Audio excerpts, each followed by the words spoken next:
ఆగని గళం ప్రజాబలం AR5 news కి స్వాగతం. కడప జిల్లా రాజంపేట నియోజకవర్గం ఆంధ్ర భద్రాద్రిగా పేరుగాంచిన ఏకశిల నగరం కోటిమిట్ట శ్రీ కోదండరామస్వామి ఊరేగింపుగా హనుమంతు వాహనంపై ఊరేగింపుగా పురవీధితో పూజలు అందుకున్నాడు. ఈ సందర్భంగా ఒంటిమిట్ట ప్రజలు పురవీధితో కార్యకర్తలు ఎంతో భక్తి శ్రద్ధలతో రామయ్యను పూజించారు.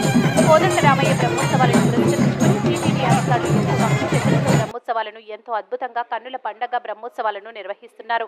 ఈ కార్యక్రమంలో భాగంగా సోమవారం శ్రీ కోదండరామయ్య కళ్యాణం అత్యంత వైభవంగా నిర్వహించేందుకు టీడీపీ అధికారులు సన్నాహాలు చేస్తున్నారు.